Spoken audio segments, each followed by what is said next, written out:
नमस्कार बंधुरा प्रिया blog with किचेने सबाइके स्वागत जानाई। महादेवेर आशीर्वादे आशा करी सबाई भालो आछेन सुस्थ आछेन। बंधुरा आपनादेर गृहे कि कखनोई आय उन्नति बृद्धि होच्छे ना, आदौ उन्नति होच्छे ना? ताहले एई 10टी बद अभ्यास आजई छेड़े दिन।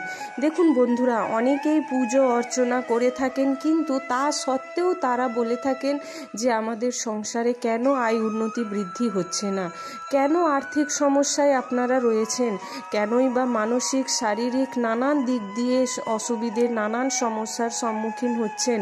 বন্ধুরা, আপনাদের যে সামান্য কয়েকটি বদ অভ্যাস যারা করে থাকেন, জানা বা না জানা বা অজান্তেই যারা করে থাকেন, এই বদ অভ্যাসগুলো আজই কিন্তু তাদের এই বদ অভ্যাসগুলো ত্যাগ করা উচিত।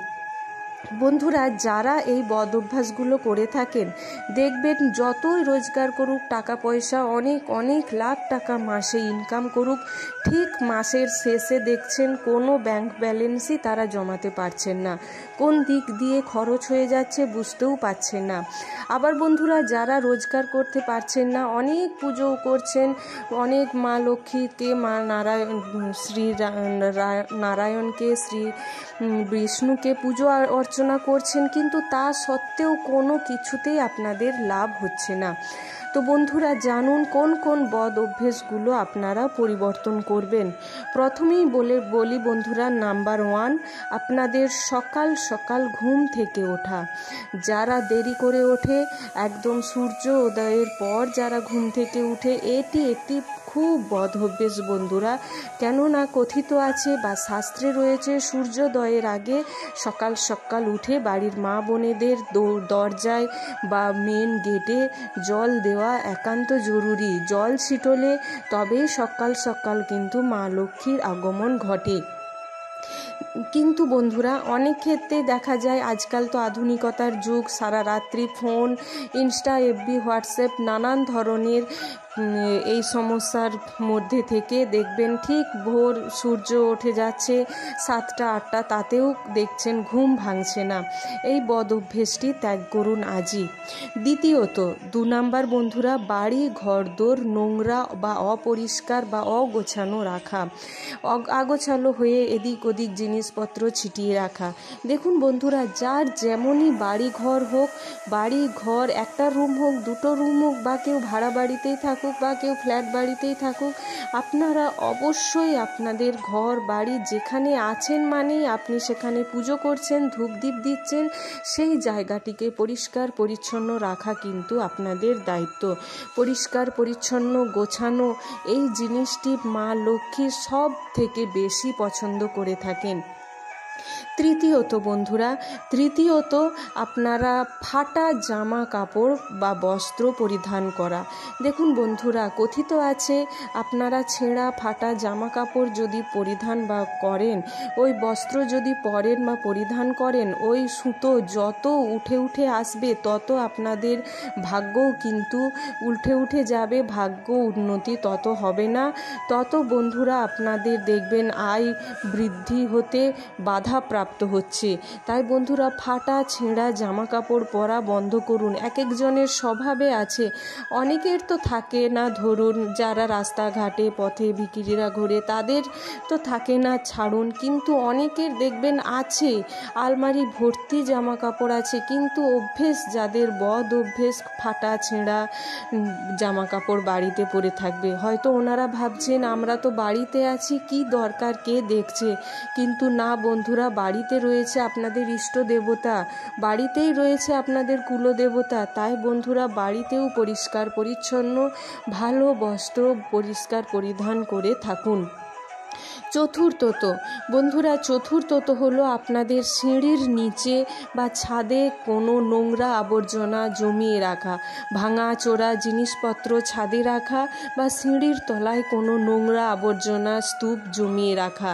এই জিনিসটিও বদ অভ্যাসের একটি কারণ। যদি পারেন অবশ্যই এটি পরিষ্কার পরিচ্ছন্ন অবশ্যই করুন বন্ধুরা। পঞ্চমত বন্ধুরা, আপনাদের বাড়ির যদি কোনো ট্যাপ বা কল থেকে থাকে, টপ টপ করে জল পড়ে, সেই ট্যাপ বা কল আজই আপনারা সারিয়ে নিন। এইভাবে জল পড়া মানে আপনাদের টাকা পয়সার কোনো বাঁধ আসবে না। টাকা পয়সা ওই রকমই টপ টপভাবে খরচ হতে থাকবে, কোন দিক দিয়ে টাকা পয়সা বেরিয়ে যাবে আপনারা তা বুঝতে পারবেন না। তাই বন্ধুরা আজই ওই সমস্ত কল বা ট্যাপ সারিয়ে তুলুন। আর যে সমস্ত জিনিসপত্র কাজে লাগছে না, অযথা বাড়িতে আবর্জনা নোংরা করে রাখবেন না। 6 নাম্বার বন্ধুরা, আপনারা বাথরুমের বালতি কখনো খালি রাখবেন না। এই বদ অভ্যাসটিও আপনারা সম্পূর্ণভাবে ত্যাগ করুন। বাথরুমের বালতি যদি সবসময় ভর্তি করতে না পারেন, উপুড় করে রাখুন বা উল্টে রাখুন, তবে খালি বালতি বসিয়ে রাখবেন না। খালি বালতি বাথরুমে বলুন বা রান্নার কাছে যে বালতি দিয়ে জল নিয়ে আপনারা রান্না করেন, বা রান্নার যে বোতল অনেক ব্যবহার করেন, ওই জিনিসপত্র জলের পাত্র, অ্যাকচুয়ালি জলের পাত্র বাথরুমেই বলুন বা রান্নার কাছেই বলুন বা খাবার জলের পাত্রই বলুন, কখনো আপনারা খালি বসিয়ে রাখবেন না। নাম্বার 7 রয়েছে বন্ধুরা, আত্মীয় স্বজনদের অপমান করা। অনেকের বাড়িতেই কেন, প্রায় বেশিরভাগ যে একা একা থাকতে পছন্দ করেন, আত্মীয় স্বজনকে খুব একটা পছন্দ করেন না। বাড়িতে কেউ আসলেই যেন মনে ভেতরে যে কখন এরা যাবে, মানে আপনাদের যেন একটা বিরক্তিকর মুখ, একটা বিরক্তিকর পরিস্থিতির সৃষ্টি করে তোলেন। তাই বন্ধুরা এই অভ্যেসটিও আগে চেঞ্জ করুন বা আগে ত্যাগ করুন। আত্মীয় স্বজন মানেই দেবতুল্য হিসেবে ওনাদের অতিথি আপ্যায়ন করুন। মা লক্ষ্মী তাতে সন্তুষ্ট হবেন। নাম্বার 8 বন্ধুরা, এই যে কাজটি আপনাদের বলবো, এই কাজটি কিন্তু আপনাদের একদমই করা উচিত নয়। তা হলো বন্ধুরা, খাবার খেয়ে ওই পাত্রেই হাত ধোয়া। অনেক বাড়িতে অনেক ক্ষেত্রেই হয়ে থাকে, ধরুন বাচ্চাদেরও খাওয়াচ্ছে, সেই পাত্রেই হাত ধুয়ে তার মুখে চোখে হাতে জল বুলিয়ে নিচ্ছে। বা বড়রাও যদি হয়তো ভেবে থাকছে যে একটা রুটি খেলাম, থালাতেই একটু হাত বুলিয়ে হাতে জল নিয়ে নিলাম। এই যে থালাতে হাত ধোয়া, এই বদ অভ্যেসটিও কিন্তু আপনারা পরিত্যাগ করুন। নাম্বার 9 বন্ধুরা, এই জিনিসটি হলো মেঝেতে বসে অন্ন গ্রহণ করা। একদম ডাইরেক্ট যারা মেঝেতে বসে অন্ন গ্রহণ করেন, চেয়ার টেবিল তো এখন আধুনিকতায়, যারা মেঝেতে ডাইরেক্টলি বসে অন্ন গ্রহণ করেন কোনো আসন ছাড়াই, এই জিনিসটিও কিন্তু আপনারা পরিত্যাগ করুন। এই জিনিসটি আপনারা একদমই বর্জন করে দিন। এতে মা লক্ষ্মীকে, অন্নদেবীকে, অন্নপূর্ণাকে অপমান করা হয়। অবশ্যই মেঝেতে কিছু পেতে তার ওপর বসে আপনারা অন্ন গ্রহণ করুন। বন্ধুরা দক্ষিণ দিকে মুখ করে কখনোই অন্ন গ্রহণ করবে না, বলা হয়ে থাকে এতে কুল নাশ হয়ে থাকে। এরপর লাস্ট যেই বদ অভ্যেসটি আপনাদের বলবো, যে এই বদ অভ্যেস আপনারা কখনোই করবেন না, তা হলো সন্ধেবেলায় খাবার গ্রহণ করা। বন্ধুরা অনেক ক্ষেত্রে দেখে থাকবেন যে সন্ধেবেলায় 3 সন্ধেকাল যেটা বলা হয়ে থাকে, আগেকার দিনে দেখবেন দাদু ঠাকুমারা নিষেধ করে থাকে 3 সন্ধেকালে চুল খুলে বাইরে যাবে না, বা বাইরে 3 সন্ধেকালে ছোট বাচ্চাদের নিয়ে বেরোতে নেই, যার ফলে কালা নজর বা কালো দৃষ্টি বা কুদৃষ্টি বা অশরীরী আত্মার দৃষ্টি পড়ে। এই সময়টা কিন্তু সম্পূর্ণরূপে আপনারা খাবার গ্রহণ করা থেকে দূরে থাকুন বা আপনারা বর্জন করুন। ঠিক সন্ধে হওয়ার আগে খেয়ে নিন বা বাচ্চাদের ক্ষেত্রেও খাইয়ে দিন, নচেত আপনারা সন্ধ্যের পর খাওয়ান। বাচ্চারা তো খিদে সহ্য করে থাকতে পারবে না, তাই ওনাদের সন্ধে হওয়ার আগেই বা সন্ধে দেখানোর আগেই আপনারা খাইয়ে দিন।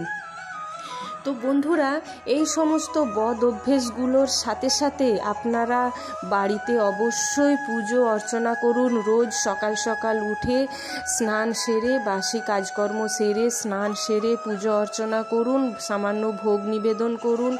ওই ভোগ বাড়ির সকলে মিলে গ্রহণ করুন। এছাড়াও বন্ধুরা আরও নানান কাজ রয়েছে, যার ফলে মা লক্ষ্মী দেবী রুষ্ট হন। যেমন বাড়িতে ভিখিরি এলে তাকে তাড়িয়ে দেওয়া, পশু পাখি অবলা জীব যারা বলতে পারে না তাদেরকে দূর দূর করে তাড়িয়ে দেওয়া, এই সমস্ত কাজগুলো থেকে বিরত থাকুন বন্ধুরা। আর বন্ধুরা অবশ্যই প্রতিদিন যারা 16 আনা হলেও কাউকে দান করে থাকেন তাদের জীবনে কিন্তু কখনো মা লক্ষ্মীর অভাব হয় না। সারা জীবন ধরে মা লক্ষ্মীর আশীর্বাদ ওই ফ্যামিলির ওপর থাকে। দেখবেন 7 পুরুষ ধরে কিন্তু এই আশীর্বাদে ধন্য হয়ে থাকেন।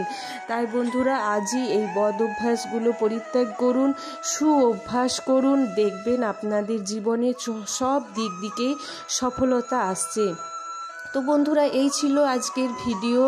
যদি ভালো লেগে থাকে অবশ্যই একটি লাইক করুন, জয় মা লক্ষ্মীকে ভালোবেসে একটি প্রণাম জানিয়ে অবশ্যই কমেন্ট করুন। সাথে নতুন বন্ধু যারা আছেন সাবস্ক্রাইব করে পাশে থাকুন, আর বন্ধু বান্ধব আত্মীয় স্বজনদের সাথে শেয়ার করুন যাতে ওনারাও ভিডিওটি পেয়ে